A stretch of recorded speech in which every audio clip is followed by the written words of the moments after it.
രേവതിയുടെയും പുതിയ വിശേഷങ്ങളിലേക്ക് എല്ലാവർക്കും സ്വാഗതം. നീലിമയുടെ ഡീറ്റെയിൽസ് കിട്ടാൻ വേണ്ടിയിട്ട് സുധിയും ശ്രുതിയും കൂടി ട്രാവൽ ഏജൻസിയിലൊക്കെ പോകുന്നുണ്ട്. ആ ട്രാവൽ ഏജൻസി വഴിയാണ് നീലിമ കാനഡയിലേക്ക് പോകുന്നുള്ള കാര്യം അറിയാവുന്ന സുധി അവിടുന്ന് ഡീറ്റെയിൽസ് കിട്ടുമെന്ന് വിചാരിച്ചിട്ടാണ് പോകുന്നത് കേട്ടോ. പക്ഷേ അവർക്ക് ഒരു ഡീറ്റെയിൽസും അവിടുന്ന് കിട്ടുന്നില്ല. അങ്ങനെ ആകെ നിരാശയോട് കൂടിയിട്ട് മടങ്ങി വരികയാണ് വീട്ടിലേക്ക്. പക്ഷേ ഇതേ സമയം തന്നെ നീലിമ നാട്ടിലെത്തിയിട്ടുണ്ടായിരുന്നു. നാട്ടിലെത്തിയ നീലിമ അവിടുത്തെ കാര്യങ്ങൾക്കും അതുപോലെ പോകാനൊക്കെ വേണ്ടിയിട്ട് നമ്മുടെ സച്ചിയുടെ കാറാണ് കേട്ടോ വിളിക്കുന്നതും. അതിനകത്താണ് അവിടെ എല്ലാ സ്ഥലങ്ങളും ചുറ്റിക്കറങ്ങാൻ വേണ്ടിയിട്ട് പോകുന്നത്. അതേസമയം ചന്ദ്രമതി ആണെന്നുണ്ടെങ്കിൽ ശ്രുതിയുടെ അച്ഛൻ എത്രയും വേഗം തന്നെ ജയിലിൽ നിന്ന് പുറത്തേക്ക് വരാൻ വേണ്ടിയിട്ട് കയ്യിൽ കാപ്പ് കെട്ടിയിട്ട് 41 ദിവസത്തെ വ്രതം എടുക്കണം എന്നുള്ള കാര്യത്തെക്കുറിച്ച് പറയുകയാണേ. വ്രതത്തെക്കുറിച്ച് കേൾക്കുമ്പോഴേക്കും എന്നെ ശ്രുതിയാണെന്നുണ്ടെങ്കിൽ ആൻറ്റി ഇതൊക്കെ വേണോ എന്ന് ചോദിക്കുന്നുണ്ട്. സ്വന്തം അച്ഛന് വേണ്ടിയിട്ട് ഇതുകൂടി നിനക്ക് ചെയ്യാൻ വേണ്ടി പറ്റില്ല എന്നുള്ള കാര്യം ചോദിക്കുകയാണ് കേട്ടോ. എത്രയും വേഗം തന്നെ കുടുംബത്തിലെ എല്ലാവരും കൂടി ചേർന്നിട്ട് ഇന്ന് അമ്പലത്തിൽ പോകണം എന്ന് പറഞ്ഞിട്ട് ചന്ദ്രമതി ഓരോരുത്തരെയായിട്ട് വിളിക്കുന്നുണ്ട് കേട്ടോ. എല്ലാവരും വന്ന് നിൽക്കുമ്പോൾ ഇതെന്താ പെട്ടെന്ന് ഈ സമയത്ത് അമ്പലത്തിൽ പോകണം എന്നുള്ള കാര്യത്തെക്കുറിച്ച് നീ പറയുന്നതെന്ന് രവി ചോദിക്കുമ്പോൾ ശ്രുതിയുടെ അച്ഛൻ എത്രയും വേഗം തന്നെ ജയിലിൽ നിന്ന് പുറത്തു വരാൻ വേണ്ടിയിട്ട് ജോത്സ്യർ പറഞ്ഞതാണ് 41 ദിവസത്തെ വ്രതം, അതും കാപ്പ് കെട്ടിയിട്ട് ശ്രുതി എടുക്കണം എന്നുള്ള കാര്യത്തെക്കുറിച്ച് പറയാണ് കേട്ടോ. കാപ്പ് കെട്ടുന്ന കാര്യത്തെക്കുറിച്ച് കേൾക്കുമ്പോഴേക്കും രേവതി പറയുന്നുണ്ട്, അമ്മേ അത് 41 ദിവസത്തെ വ്രതമാണ്, മത്സ്യമാംസങ്ങളൊന്നും കഴിക്കാൻ വേണ്ടി പാടില്ല, അതുപോലെ തന്നെ തറയിൽ കിടക്കണം, ഒരു നേരം മാത്രമേ ഭക്ഷണം കഴിക്കാനും പാടുള്ളൂ, പിന്നെ ഇത് തെറ്റിച്ച് കഴിഞ്ഞു കഴിഞ്ഞാല് അത് വിപരീത ഫലം ഉണ്ടാക്കും എന്നുള്ള കാര്യത്തെക്കുറിച്ച് പറയാണ്. ശ്രുതി മലേഷ്യയിലൊക്കെ ജനിച്ചു വളർന്ന കുട്ടിയാണെന്നല്ലേ പറഞ്ഞത്, ശ്രുതി നിനക്ക് ഇതൊക്കെ പറ്റുമോ എന്നുള്ള കാര്യം ചോദിക്കുമ്പോൾ ശ്രുതിക്ക് പേടിയാവുന്നുണ്ട് കേട്ടോ ഈ സംസാരം കേൾക്കുമ്പോൾ. അയ്യോ എനിക്ക് ഇതൊന്നും എന്നൊക്കെ പറഞ്ഞിട്ട് ശ്രുതി തുടങ്ങുമ്പോഴേക്കും നീ വെറുതെ അവളെ പറഞ്ഞ് പേടിപ്പിക്കണ്ട, അവളുടെ അച്ഛന് വേണ്ടിയിട്ട് അവൾ ഇതുപോലും ചെയ്യില്ലേ, ശ്രുതി നീ എന്തായാലും ചെയ്യണം എന്ന് പറഞ്ഞിട്ട് ചന്ദ്രമതി വാശി പിടിക്കുകയാണ്. ചന്ദ്രമതിയുടെ സംസാരത്തിന്റെ ഇടയ്ക്ക് അമ്മേ വ്രതം തുടങ്ങി കഴിഞ്ഞു കഴിഞ്ഞാൽ അത് മുഴുവനാക്കിയിട്ടില്ലെങ്കിൽ സ്വാമി കോപം കിട്ടുന്നുള്ള കാര്യം ഉറപ്പാണ്. എനിക്കറിയുന്നൊരു ചേച്ചി കൊതി സഹിക്കാൻ വയ്യാതെ ഇറച്ചിയും മീനൊക്കെ കഴിച്ചിട്ട് കുറച്ച് ദിവസത്തിനകം തന്നെ അവര് വീണിട്ട് അവരുടെ കൈയും കാലും ഒടിഞ്ഞു എന്നുള്ള കാര്യം പറയാണേ. അതും കൂടി കേൾക്കുമ്പോഴേക്കും ശ്രുതിക്ക് ആകെ ടെൻഷൻ ആവുന്നുണ്ട് കേട്ടോ. ഇതൊക്കെ കേൾക്കുമ്പോഴേക്കും എങ്ങനെങ്കിലും ശ്രുതിക്ക് അതിന്ന് ഒഴിഞ്ഞു പോകണല്ലോ. എന്തിനാ ആന്റി നിങ്ങളൊക്കെ എനിക്ക് വേണ്ടിയിട്ട് ഇങ്ങനെ കഷ്ടപ്പെടുന്നതെന്ന് ചോദിക്കുമ്പോഴേക്കും വർഷ പറയുന്നത്, രേവതി ചേച്ചി പറഞ്ഞത് പ്രകാരം ഞങ്ങളാരും കഷ്ടപ്പെടുന്നില്ലല്ലോ, ശ്രുതി ചേച്ചി മാത്രമല്ലേ കഷ്ടപ്പെടേണ്ടതെന്ന് വർഷ ചോദിക്കുകയാണേ. ശ്രീകാന്തും കേൾക്കുമ്പോൾ ചോദിക്കുന്നുണ്ട്, ശ്രുതി ചേച്ചി ചേച്ചി ഇതൊക്കെ ചെയ്യൂ എന്നുള്ള കാര്യത്തെക്കുറിച്ച്. അപ്പോഴും ചന്ദ്രമതി പറയുന്നത് സ്വന്തം അച്ഛന് വേണ്ടിയിട്ട് അവൾ ഇതുപോലും ചെയ്യില്ലേ. അങ്ങനെ ശ്രുതി ആകെ പെട്ട അവസ്ഥയിലാവാണ് കേട്ടോ. തുടർന്ന് വർഷ പറയുന്നുണ്ട്, ശ്രുതി ചേച്ചിയുടെ അച്ഛൻ തെറ്റൊന്നും ചെയ്തിട്ടില്ല എന്നുള്ള കാര്യം ലീഗലി പ്രൂവ് ചെയ്ത് കഴിഞ്ഞാൽ പുറത്തു വരാൻ വേണ്ടി പറ്റും, അല്ലാതെ ആന്റി പറയുന്നത് പോലെ ഇങ്ങനെ ഭക്ഷണം കഴിക്കാണ്ടിരുന്നു കഴിഞ്ഞു കഴിഞ്ഞാൽ എങ്ങനെയാ അവര് പുറത്തേക്ക് വരിക, ഇതൊന്നും തീരെ ലോജിക്ക് ഇല്ലാത്ത കാര്യമാണെന്നൊക്കെ പറയാണ് കേട്ടോ വർഷ. അയ്യോ വർഷ അങ്ങനെയൊന്നും പറയരുത്, ദൈവകാര്യത്തിൽ നമ്മൾ അങ്ങനെ പറയുന്നത് ശരിയല്ല, ശ്രുതി ചേച്ചി സ്വന്തം അച്ഛന് വേണ്ടിയിട്ട് ചെയ്യുന്നതല്ലേ, ഇത് ഒരു പോസിറ്റീവ് തോട്ടൊക്കെ ഇല്ലേ, അതുകൊണ്ടാണെന്ന് പറയുന്ന സമയത്ത് നീ ഇതിലൊക്കെ വിശ്വസിക്കുന്നുണ്ടോ എന്ന് വർഷ ചോദിക്കുമ്പോഴേക്കും രവി നമ്മൾ എന്ത് കാര്യവും വിശ്വസ്തയോടു കൂടി ചെയ്തു കഴിഞ്ഞു കഴിഞ്ഞാൽ അത് നടക്കും എന്നുള്ള കാര്യം രവി പറയാണ് കേട്ടോ. അങ്ങനെയാണെങ്കിൽ എല്ലാവരും പോകാൻ വേണ്ടി റെഡിയാവാൻ പറയാണ്.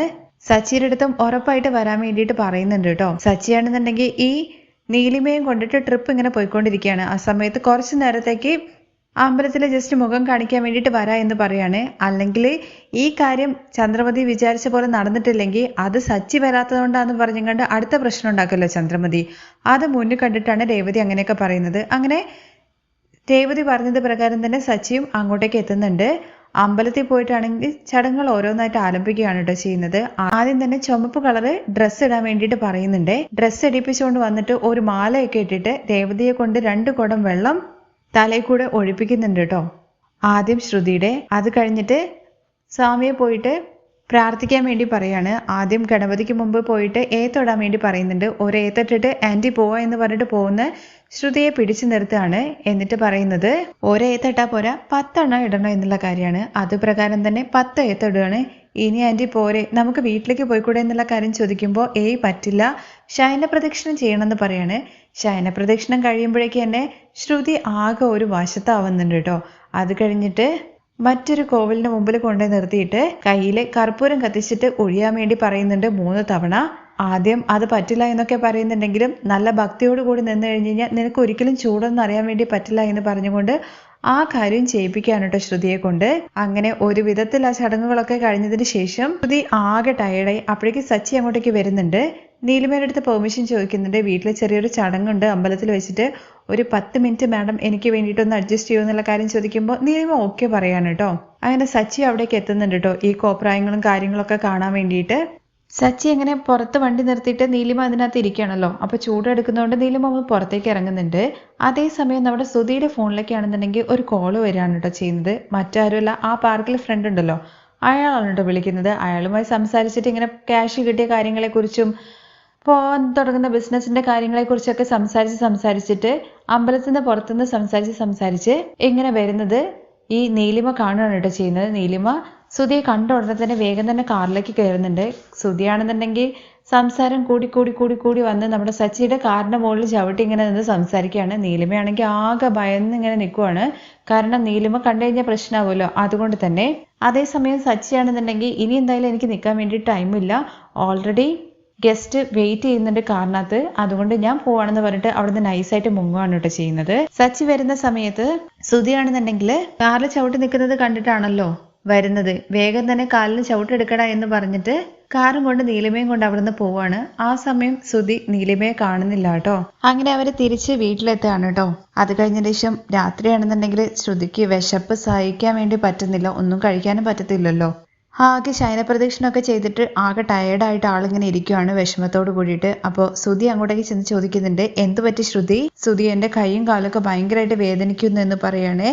വീട്ടിൽ അവിടെ ശയനപ്രദക്ഷിണവും കാര്യങ്ങളൊക്കെ ചെയ്തതോടാണെന്നുള്ള കാര്യം പറയുമ്പോൾ, അങ്ങനെയാണെങ്കിൽ ഞാൻ നിന്റെ കാലൊക്കെ ഒഴിഞ്ഞു തരാം എന്ന് പറഞ്ഞിട്ട് കാലിങ്ങനെ പിടിച്ചു കൊടുക്കുന്ന സമയത്താണ് എന്താടാ നീ ചെയ്യുന്നുള്ള കാര്യം ചോദിച്ചുകൊണ്ട് ചന്ദ്രമതി അങ്ങോട്ട് കയറി വരുന്നത് കേട്ടോ. അങ്ങനെ ചെയ്തു കഴിഞ്ഞ് കഴിഞ്ഞാൽ അവളുടെ വ്രതം ടൈപ്പ് മുറിഞ്ഞു പോയല്ലോ, അതുകൊണ്ടാണ്. ശ്രുതി വ്രതം ഇരിക്കുന്നതുകൊണ്ട് തന്നെ വീട്ടിലെല്ലാവരും പച്ചക്കറി കഴിക്കുക എന്നുള്ള പ്ലാനിലാണ് കേട്ടോ ചന്ദ്രമതി ഉള്ളത്. എന്നാൽ വർഷയ്ക്കാണെന്നുണ്ടെങ്കിൽ പെട്ടെന്ന് മീൻ കഴിക്കാനുള്ളൊരു തോന്നൽ വരികയാണ്. അങ്ങനെ പുറത്തുനിന്ന് ഓർഡർ ചെയ്യാന്നുള്ള കാര്യം പറയുമ്പോൾ അങ്ങനെ മീനൊന്നും കഴിക്കാൻ വേണ്ടി പറ്റില്ല, ശ്രുതി വ്രതത്തിലല്ലേ ഉള്ളത് എന്നുള്ള കാര്യം ചോദിക്കുകയാണ്. ശ്രുതി ചേച്ചി വ്രതം എടുക്കുന്നതിന് ഞങ്ങൾ മീൻ കഴിക്കാണ്ടിരിക്കേണ്ട കാര്യം എന്താണെന്ന് ചോദിക്കുമ്പോൾ, ഒരു വീട്ടിൽ അങ്ങനെ ഒരാൾ ചെയ്യുമ്പോൾ നമ്മളും അതുപോലെ തന്നെ അവർക്ക് കൂട്ടായിട്ട് വേണ്ടേ എന്നൊക്കെ പറഞ്ഞിങ്ങനെ സംസാരിച്ച് നിൽക്കുകയാണ് കേട്ടോ.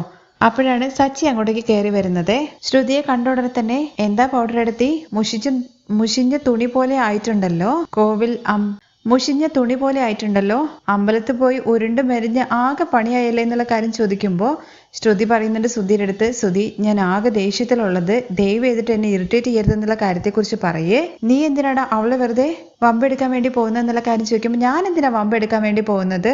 എപ്പം നോക്കിക്കഴിഞ്ഞാലും തുണിക്കടയുടെയൊക്കെ പരസ്യത്തിൽ വരുന്ന പെണ്ണുങ്ങളെ പോലെയല്ലേ ഉണ്ടാവുക. എന്നാ ഇന്നാണെന്നുണ്ടെങ്കിൽ വീട്ടില് തുടയ്ക്കാൻ വേണ്ടി എടുത്ത തുണിയെ പോലെ ചുളിഞ്ഞിരിക്കുന്നുണ്ടല്ലോ അവളുടെ മുഖം. എന്താ നല്ല ബലമായിട്ടുള്ള പരിഹാരങ്ങളല്ലേ ചെയ്തത്, അതുകൊണ്ട് തന്നെ ഈ സമയത്തിനകം ജയിലിൽ നിന്ന് പൗഡർ എടുത്തിട്ട് അച്ഛൻ പുറത്തേക്ക് വരേണ്ടതാണല്ലോ. സച്ചിയുടെ തമാശ കേൾക്കുമ്പോൾ മതി എന്ന് പറഞ്ഞിട്ട് നിർത്തിക്കാണ് കേട്ടോ നമ്മുടെ രവി. അത് കഴിഞ്ഞിട്ട് പരിഹാരമൊക്കെ ചെയ്തതിന് ശേഷം ശ്രുതിക്ക് എന്തെങ്കിലും കഴിക്കാൻ വേണ്ടി കൊടുത്തിരുന്നോ എന്ന് രവി ചോദിക്കുമ്പോൾ, രേവതി ശ്രുതിക്ക് എന്താണോ ഇഷ്ടം എന്ന് വെച്ചാൽ അത് ചെയ്തു കൊടുക്കുന്ന ചന്ദ്രമതി ഓർഡർ ഇടുവാണേ. അപ്പോഴേക്കും സച്ചി ഇടങ്കോലിടാണ് കേട്ടോ. അയ്യോ അച്ഛ, അമ്മ പറഞ്ഞത് അമ്മ തന്നെ മറന്നുപോയെന്നാ തോന്നുന്നത്. പൗഡർ എടുത്തി വ്രതം എടുക്കുന്ന സമയത്ത് ഉപ്പും എരിവും ഒന്നും ഇല്ലാണ്ടല്ലേ കഴിക്കണമെന്ന് പറഞ്ഞിരിക്കുന്നത്, അതും പൗഡർ എടുത്തിയുടെ കൈകൊണ്ട് തന്നെ ഉണ്ടാക്കി കഴിക്കണം എന്നല്ലേ പറഞ്ഞെന്നുള്ള കാര്യം ചോദിക്കുമ്പോൾ രവിയോ അതിന് സപ്പോർട്ട് ചെയ്തിട്ട് അതെ അതെ എന്ന് പറയുന്നുണ്ട്. അപ്പോഴാണ് ചന്ദ്രമതിക്ക് ഈ കാര്യം ഓർമ്മ. എന്തായാലും പൗഡർ എടുത്തിയുടെ അച്ഛൻ പുറത്തു വരണമെന്നുണ്ടെങ്കിൽ അവൾ അവളുടെ കൈകൊണ്ട് തന്നെ ഉണ്ടാക്കിയിട്ട് കഴിക്കണം, എന്നാൽ മാത്രമേ അതിനൊരു ശക്തിയും പവറും ഉണ്ടാവുള്ളൂ. സച്ചി കിട്ടിയ അവസരല്ലേ ശ്രുതിക്ക് ഇട്ടിട്ട് നന്നായിട്ട് പണി കൊടുക്കുന്നുണ്ട് കേട്ടോ. ശ്രുതിയുടെ അവസ്ഥ കാണുമ്പോൾ രേവതിക്ക് ശരിക്കും വിഷമാവുന്നുണ്ട് കേട്ടോ. ഇന്നൊരു ദിവസം ഞാൻ ഉണ്ടാക്കി കൊടുത്തോട്ടെ എന്നുള്ള കാര്യം ചോദിക്കുമ്പോൾ, നീ പൗഡർ എടുത്തേക്ക് വേണ്ടിയിട്ട് നല്ലത് ചെയ്തിട്ടില്ലെങ്കിലും ചീത്ത ഒരിക്കലും ചെയ്യരുത് രേവതി. പരിഹാരം ഫലിക്കാതെ പോയി കഴിഞ്ഞു കഴിഞ്ഞാൽ പിന്നെ ഒരിക്കലും ശ്രുതിയുടെ അച്ഛന് മലേഷ്യ ജയിലിൽ നിന്ന് വരാൻ വേണ്ടി പറ്റില്ലല്ലോ. സച്ചി ഇളക്കാണെന്നുള്ള കാര്യം മനസ്സിലാക്കാണ് കേട്ടോ. രവിയുടെ മുഖത്ത് നോക്കിയിട്ട് തലയാട്ടുമ്പോൾ ആ എന്ന് പറഞ്ഞിട്ട് രവിയും സച്ചിയെ സപ്പോർട്ട് ചെയ്യുന്ന രീതിയിൽ സംസാരിക്കുകയാണ്. കാരണം ശ്രുതിയെ കുറച്ച് തലയിലേറ്റി വെക്കൽ കൂടുതലാണല്ലോ ചന്ദ്രമതി.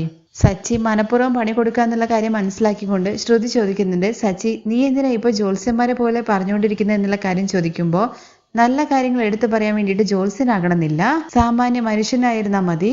എന്തായാലും സുധി, നിന്റെ അമ്മായിയപ്പൻ പുറത്തു വരാൻ വേണ്ടിയിട്ട് ഞാൻ പറയുന്നത്, ബാക്കിയൊക്കെ നിങ്ങളുടെ ഇഷ്ടം എന്ന് പറഞ്ഞിട്ട് കൊളത്തി കൊടുത്തിട്ട് സച്ചി അങ്ങ് എണീറ്റ് പോവാണ് കേട്ടോ. അമ്മ അവന്റെ കാര്യം വിട്ടേക്ക്, അമ്മ ശ്രുതിക്ക് എന്തെങ്കിലും ഉണ്ടാക്കി കൊടുക്കുക എന്ന് ചെന്നിട്ട് ശ്രുതിക്ക് വക്കാലത്ത് പറയാണ് കേട്ടോ ശ്രുതി. ഇല്ലടാ, അവൻ എന്തുദ്ദേശിച്ച് പറഞ്ഞതാണെന്നുണ്ടെങ്കിലും അവൻ പറഞ്ഞ കാര്യം ശരിയാണ്. എല്ലാം ശ്രുതിയുടെ കൈകൊണ്ട് തന്നെ ചെയ്യണം, അപ്പോഴേ പരിഹാരത്തിന് ഫലം ഉണ്ടാവുള്ളൂ. എന്നിട്ട് ശ്രുതിയുടെ അരികിലേക്ക് ചെന്നിട്ട്, ശ്രുതി നീ ചെന്നിട്ട് ഭക്ഷണം ഉണ്ടാക്കാൻ നോക്ക് എന്ന് പറയുമ്പോൾ ഞാനോ എന്ന് ചോദിക്കാണേ. അതെ, പരിഹാരത്തിന് ഒരു കുറവുണ്ടാവാൻ വേണ്ടി പാടില്ല, നീ വാ എന്ന് പറഞ്ഞിട്ട് ശ്രുതിയെ കൊണ്ട് അന്ന് അവിടെയുള്ള എല്ലാവർക്കും ഭക്ഷണം ഉണ്ടാക്കിപ്പിക്കുകയാണ് കേട്ടോ ചെയ്യുന്നത്.